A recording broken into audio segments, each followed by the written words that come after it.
Knew when I got the call to do this movie that Sonic was a game. I think I had played it once or twice, and after I got the call, I started playing it with my grandson, who humiliated me constantly. And the really fun part was I got to see how smart he was, how clued in he was, and these games have turned kids into jet pilots. I mean, they're quick, and their reflexes are awesome. And he likes to trash talk a lot. He's 9 years old, and he trash talks me. I get angry. I put money in the swear jar.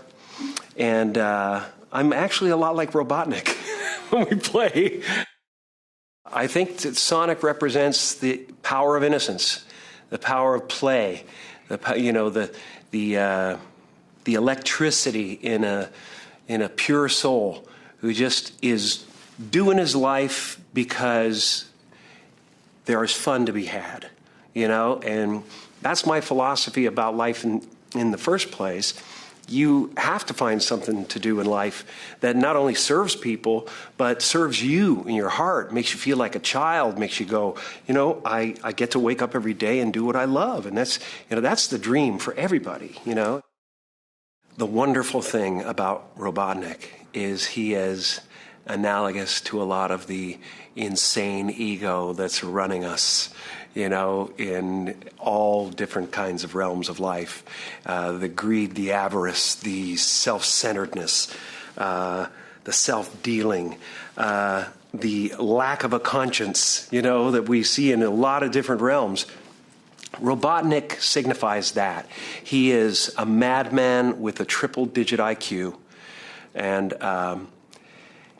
like a lot of those good folks, those clever genius types in Silicon Valley, that's not a microchip on his shoulder. That's a quantum database of bitterness. And he hates society because he wasn't nurtured, he wasn't loved. And this is what happens to a genius like that when they have no nurturing, no love, no guidance. And that's what he's become, the epitome of that. He hates the world because the world abandoned him. And I see him as somebody who wants to be the warden of a mechanized prison that captures the consciousness of the world. And Sonic is a power that he needs because if you control the power grid, you control the world. He's a wonderful character to play. And, of course, he's a 300 IQ, so it took me a week and a half to prepare. But it's just wonderful. And all it really comes down to is he wants to be special to somebody, only it's gone megalomania for him. He wants to be special to everyone. In fact, he wants to be the king of everyone. And, another thing he really, really wants is to be able to get a latte the way he wants it, with Austrian goat's milk. Robotnik is a little tiny piece of nothing in his own mind, and he's blown himself into gargantuan proportions. He is as smart as heck, he is the smartest one in the room, but there's smart, and then there's spiritually dumb. And I'm sure you could take a lot of the smartest people and put them in a room, and when it comes to life, they can't carry water, and that's kind of it. He lives through his invention. He wants to capture the world and the world's consciousness and control humanity with his machines. And, of course, we're not dealing with any of that, are we? So I think I'm kind of right in the zeitgeist with this character. I just dealt with him as an ego out of control, as somebody who believes themselves completely separate from the rest of the world, and so he must conquer those who betrayed him. Everybody becomes his mother and father, and he's the Eggman. Am I allowed to say that? He's the Eggman, and I'm the Walrus, so I think it's pretty perfect for me. It's wonderful to be able to physicalize that evil, that self-centeredness, that constantly acting as if there's a spotlight on you, and everybody's really interested in what you have to say.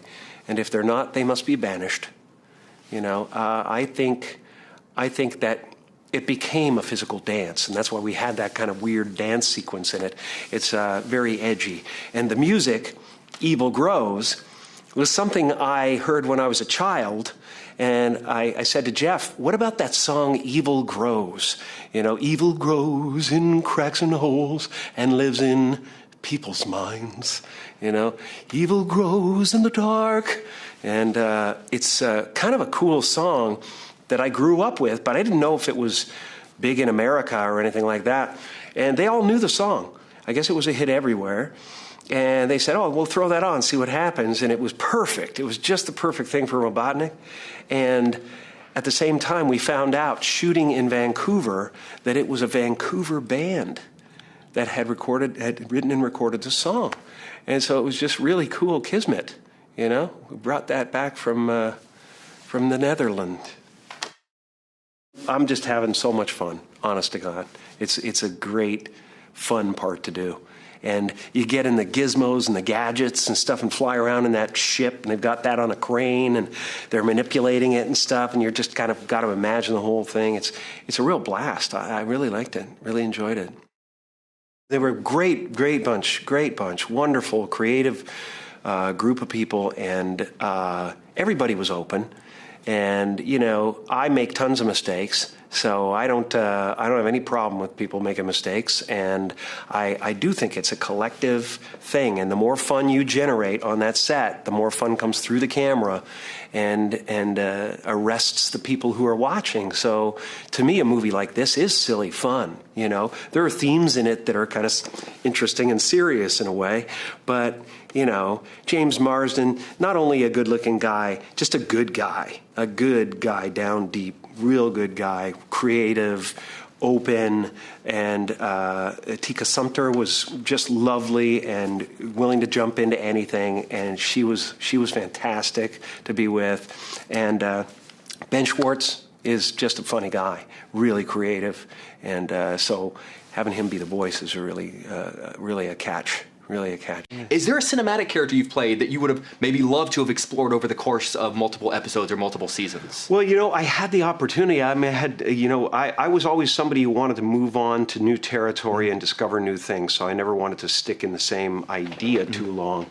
I could have had 5 franchise characters, you know, but then I wouldn't have had Eternal Sunshine. Then I wouldn't have had, you know, Man on the Moon. Right. Truman Show. I would rather have Eternal Sunshine than The Mask 2, to be honest with you. Yes, me too. Yeah. Me too. So you know, I don't know if it's that I've gotten older or whatever it is, or the nature of this part. This part, I wouldn't mind going to do another one because it was so much fun. First of all, you know, and a real challenge to try to, you know, convince people that I have a triple-digit IQ. Wasn't surprised at all, to be honest with you. And but there's so much room, you know. Robotnik has not reached his apotheosis. Look it up. It's a word. Good morning, my rural chum. Mr. Dr. Robotnik. I'm going to give you 5 seconds to tell me where it is. Wait! Don't hurt him! I loved it. Yeah. I thought it was great. You know, I had a little bit of my concerns, my own concerns, and you know, people jumped right in there, and they will not be ignored. And that's the new world, you know. And so I think that was incredibly helpful. You know, I think it was great because I had my own concerns, and when they kind of matched it, I went, "Oh, good, that's great." And you know, Jeff Fowler was just, you know, Johnny on the spot, ready to do it, ready to get into it, and I think they did a great job. They really did, yeah. He was so cute. So we're all in this together, man. I love this guy. This guy looks gorgeous. Also, his face, I had little dots on my face, so all my facial things become his facial things, which is very exciting. I love it. Yeah, I love it. I grew up playing the video game. Of course, I was 18 or 19 when the game came out, so I didn't really grow up playing it, but I played video games my whole life. It was Atari and television, Nintendo, Mario Brothers, and then Sonic hit the stage, and it was like I hadn't played a game that fast before with a fast character like that, so I was immersed myself in that. You know, obviously he has a specific look, and when all that happened, we were done filming like 3 months out when the trailer hit, and it was like, to me, it put a massive smile on my face because it reminded me how iconic this character is and how passionate that fan base is. And so it was like, yes, these are people that care, that want this to be right and want to see this movie. And it was like, fantastic. Let's make everybody happy. Whatever this creature is, I'm going to uncover the source of its power. I love it all. I love all the different colors, and something like this, I've been doing some serious stuff, and then something like this comes along, and it's just an opportunity presented to me by the universe, It's like it's a gift. It's just, somebody left the corral door open, and the Mustang must run. So it's really kind of fun. It's really kind of great, and it's a part of me that never leaves. People don't have to worry that I'm never going to have that part of my brain that wants to just have some silly fun,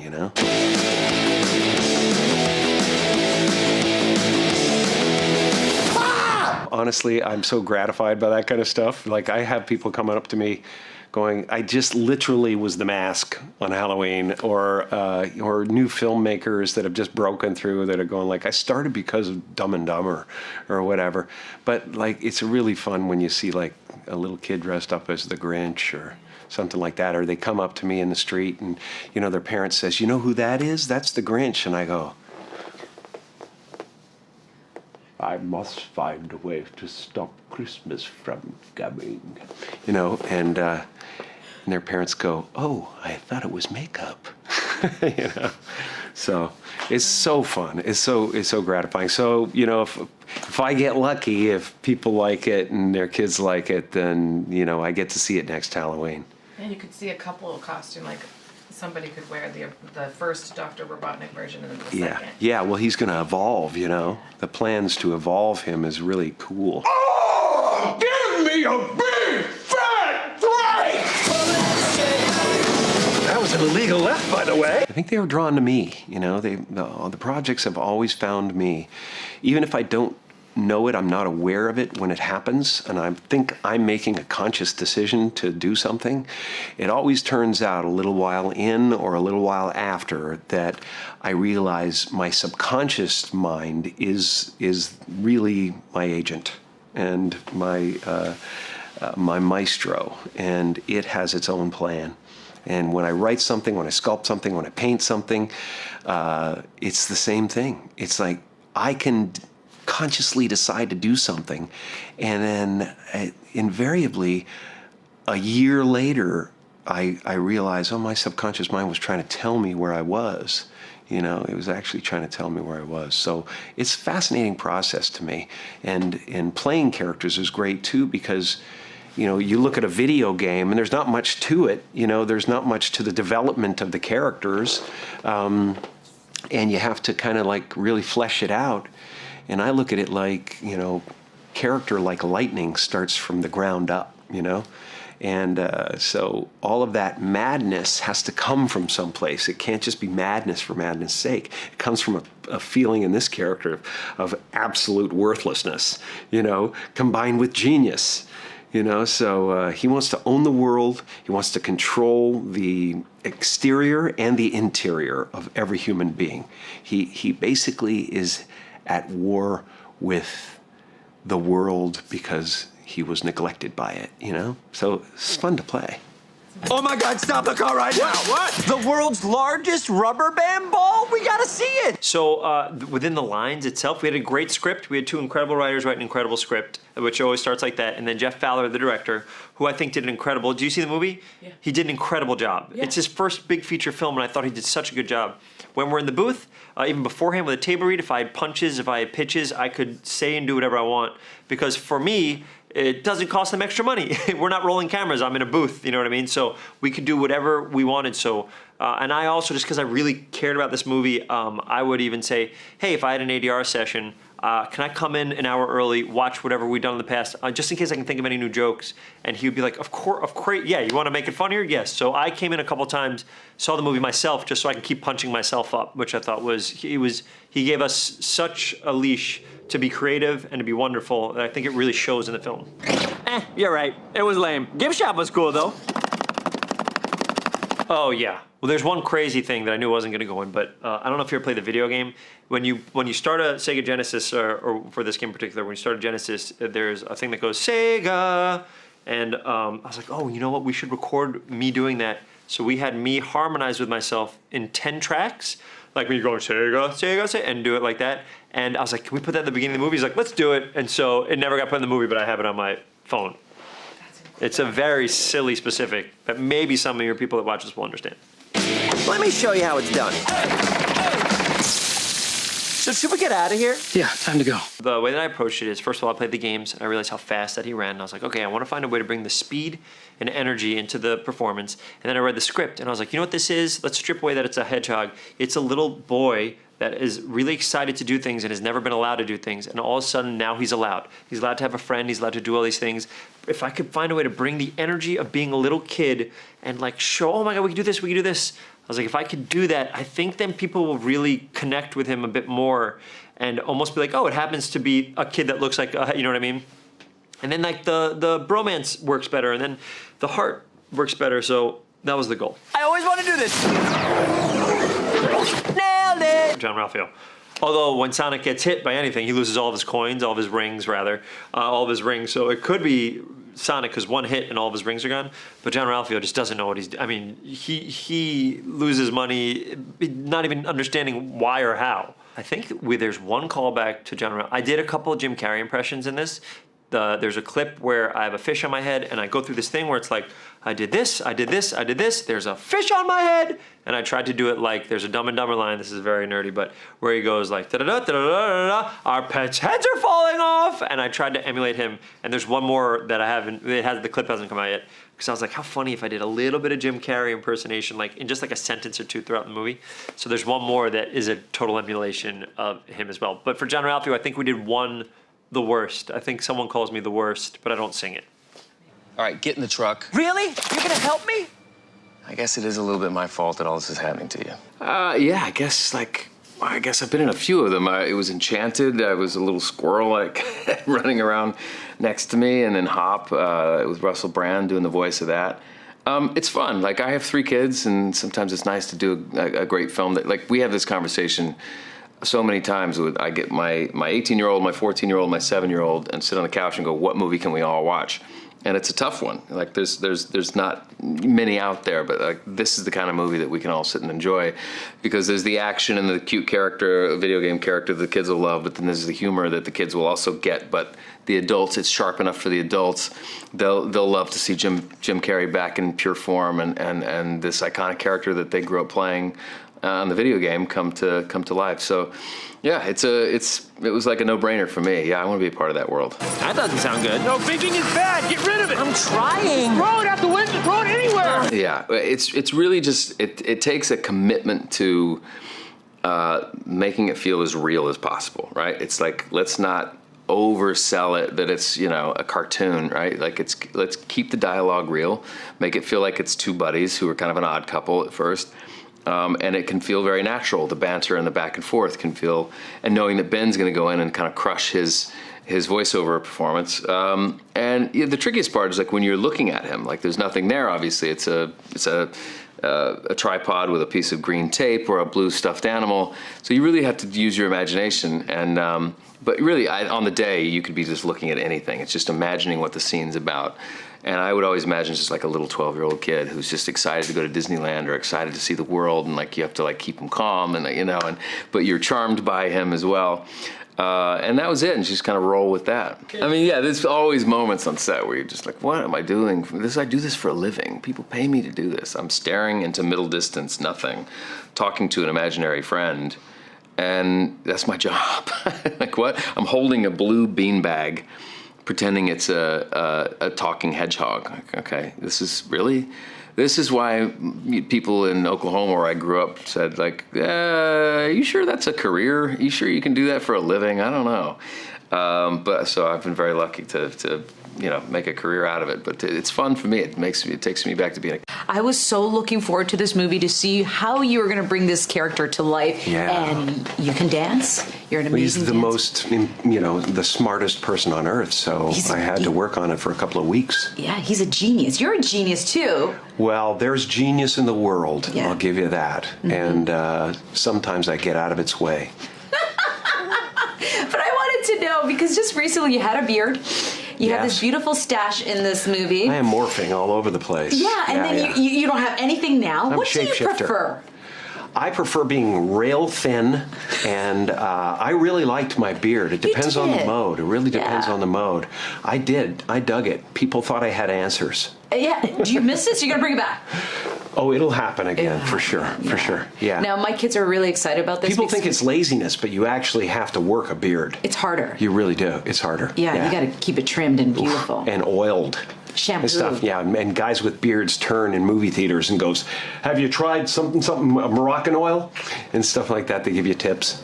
That's hard. There's a whole culture. There is a whole. I don't know about it. I mean, I've never grown a beard before, so Really? No, Oh, it's not would something I never really have want to known do. that. No. But my kids are really excited about this film because we have a I'm so hedgehog glad. at home. You do? We do. Oh, they're so sweet. They are. It's their first pet. So, what was your first pet? My first pet. I had a mouse. Okay. I had a mouse. I named it Mighty Mouse, because it used to bend the bars of the cage and get out and run around the house. Yeah. I couldn't keep it in a cage. It would figure out a way to leverage the cage apart and get out. And it drove my mother crazy. I would hear her shrieking across the house. course. Oh my God, it was wonderful. I love that story. Yeah, so it was a Mighty Mouse, I guess. Yeah, and you know what? I was just watching Bruce Almighty on the plane. Oh, yes? And I love that movie. Aw, and it's kind of thanks. ironic because this movie kind of has a metaphor of Sonic trying to live everything off the bucket list, right? Would you ever work with Jennifer again? You guys had such an amazing chemistry. Oh, of course. Yeah. I love her. She's wonderful. Is there a certain project? Good you'd spirit. wanna- Good spirit in the world. I like her a lot. As does the world, and they should. Yeah. What's Yeah. on your bucket list? My bucket list, I would like to explode into a ball of light. That's one thing. Until then, I just want to be a tree full of mangoes. I like that. That's what Mangoes I- were sweet. And they're the gift of the gods, It's the sweetest fruit you can have, and it's. I have a mango tree in my yard, and in May, the ground is just covered in these beautiful red mangoes, and I walk out on the lawn and I pick it up and I open it and I eat it, and it just, to me, it says the universe is abundant. It's always trying to give you gifts, So. And the tree itself is kind of like the trunk is big and thick, and there's all these offshoots that are super thick, and there's like 10 or 20 of them. And I think of the thing as just this whole ecosystem in one tree, It's just the one that is the many, and that's how I feel about people. We're the one that is the many, So symbolically, I dig mangoes. I dig mangoes too. Yeah.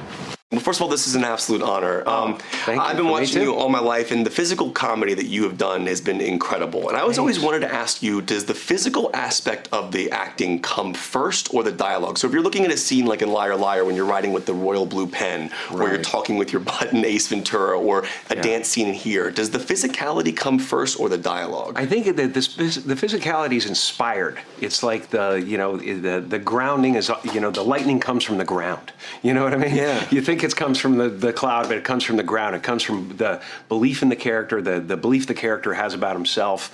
It's all based in the character first, and then I tend to go a little further than most people in the expression of that. This character you're playing is trying to track down Sonic. Yeah. And he's really kind of not doing Sonic is the innocence he can no longer connect with. Exactly. He wants to own it, but Right. he can never be it. Right. Now, in the film, though, your character's having a hard time tracking him down because James Marsden's taking him on this road trip. All I wanted to know was if Ace Ventura took over that gig and had to track down Sonic, how would he detective work that storyline? He just put out some love and wait for him to come. And then he ties his shoes and goes, Laces. Laces That would out. be amazing. Yeah. You have a great dialogue where you speak very quickly. And I've always wanted to ask you about how you find the cadence. There's a moment in this film where you will release just tons of words very quickly. And even if you go back to I'm hoping that if we do another film, I'll be actually, I'll be evolving into binary. You know what I mean? So people can go and look it up. Yeah, but the words are come out of your mouth so quickly. Yeah. And then you go back to all your films, like even like films where you get out of breath when you're speaking, like Liar, Liar, or things like that.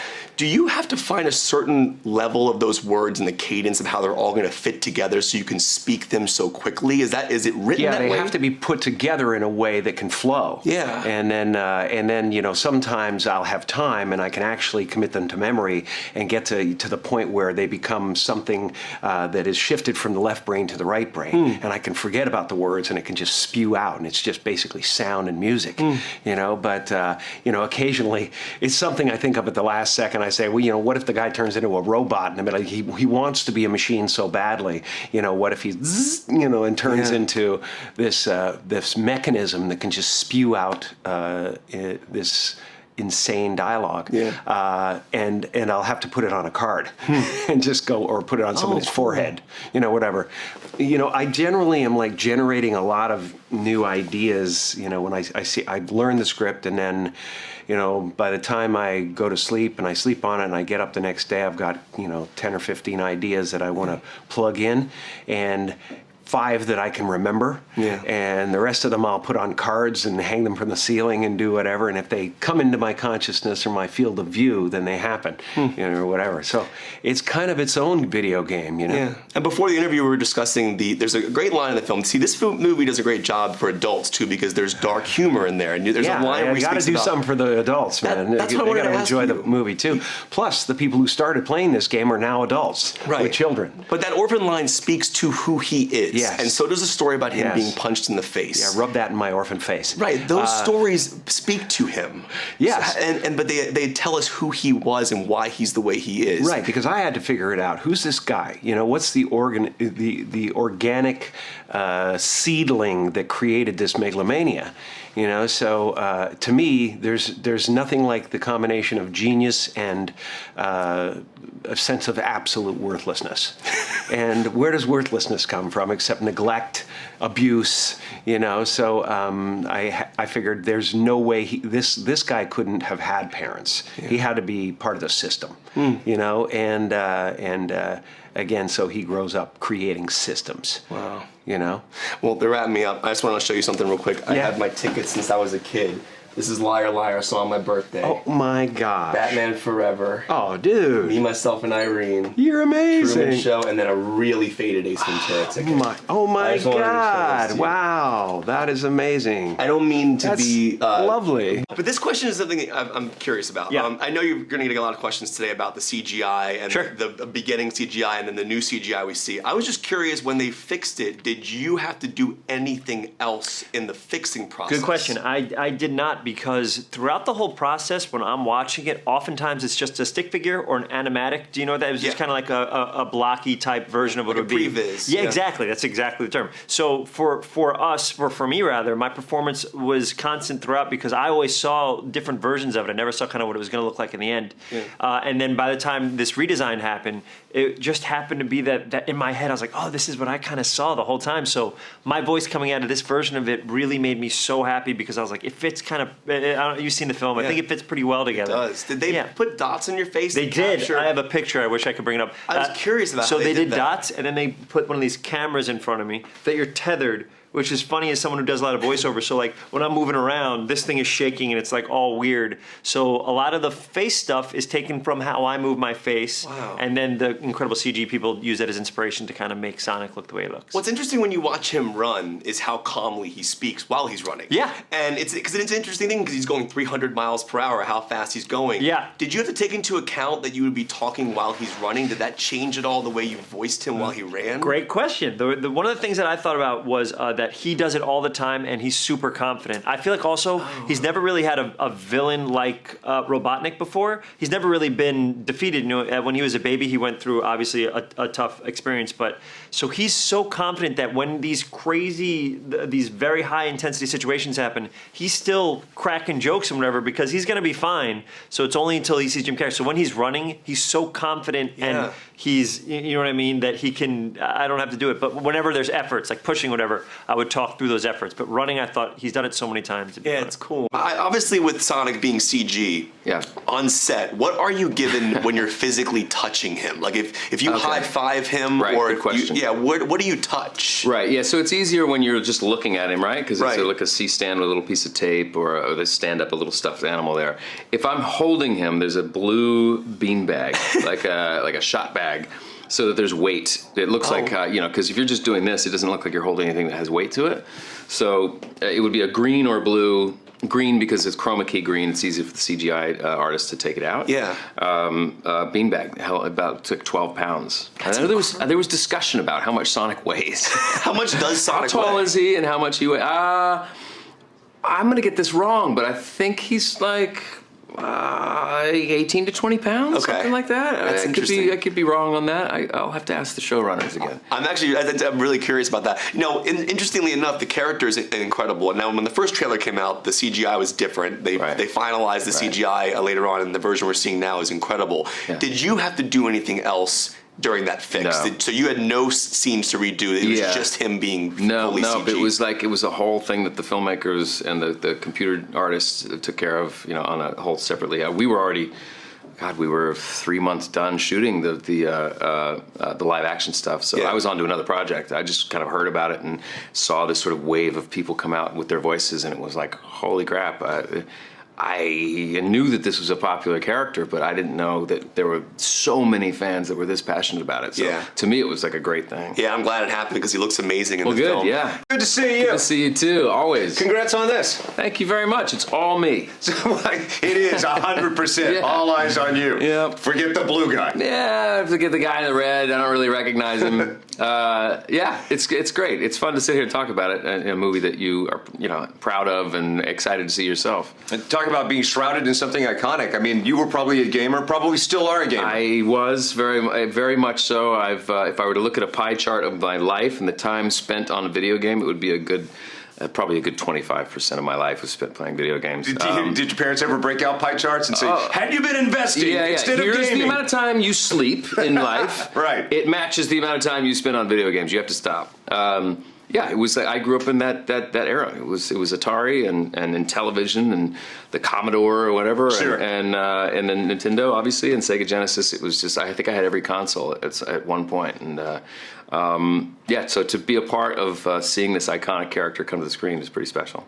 What is the scene that you couldn't wait, because you're no stranger to having VFX layers added after the fact, but was there a scene or a day on the set where you said, I can't wait to see what this is going to look like? Oh, what's not there on set? I mean, just Sonic in general, right? Like the movie hinges on the chemistry between these two characters. You're kind of going, flying without a net. Not without a net, because Ben Schwartz is like a brilliant comedian who's going to make me look good when he does his voiceovers. Yeah. But you're doing these scenes, and it's a buddy movie. Imagine you're making a buddy movie without the buddy there. So you cross your fingers and hope that somehow the chemistry works, So we got to know each other a little bit beforehand. I got some sensibilities of Ben's humor. And I would call him sometimes like, what if I do this in this scene? Would that be funny? How would you respond? And, right. It's a unique way of doing it, but it was pretty cool. So having not been on set, I didn't know if he was there, like feeding you in real time the lines, or if you had to I was imagine. Like, can we FaceTime him? Yeah, can we just put an iPad there maybe? Right. But it didn't really work that way. But we did communicate quite a bit through the shoot, and another thing I was excited about wasn't CGI. Was getting on set with Jim Kerry. It was we have like fight scenes with Jim. I was like, just don't punch him in the nose on accident. Just not a bad day's work when you get to riff with Jim Kerry in a major motion picture. Yeah. It is. And on one hand, the most exciting kind of career highlight for me. On the other hand, it's like. It sort of highlights how much better he is at riffing than you are. But yeah, it was pretty special, and he was great. Just watching him work at every moment needed to be inspired and feel new and different. And he would surprise you with things you just would never have guessed he would do, and keeping it, keep from laughing and running the take was an effort. I can only imagine there are miles of outtakes from people blowing character or just stuff that he's bringing to the table. Yeah, I've seen the movie and I'm like, oh, where's the take where he does this or where he does this or does that? And you watch it and you're like, it doesn't need it, but like you have to choose. Like you can't have this take and that take. But every take of his 10 or 15 different like things that he rattles off are brilliant in their own way. And it's cool to see him just have fun again like that. Yeah. And be that great Jim Kerry that I grew up emulating.